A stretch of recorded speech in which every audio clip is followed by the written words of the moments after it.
Hello guys and welcome back to Heloanfa. So today I'm going to show you how to turn off background app refresh on your iPhone. So this will help you save battery and reduce data usage by stopping apps from running in the background when you are not using them. So let's get into it. First, open the setting and then scroll down and tap on General.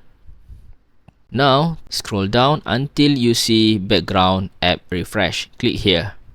So at the top, tap on background app refresh again.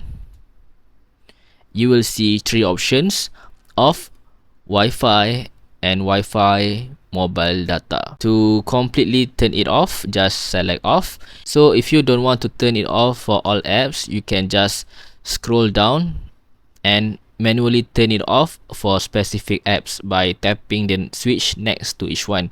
For example, I want to turn it off for Agoda, so just tap on Agoda and it will turn off. Okay, by the way guys, by turning this off can help your iPhone run longer on battery and use less internet data. So that's it guys. If you found this video helpful, don't forget to like, comment and subscribe these channels, and see you in the next video.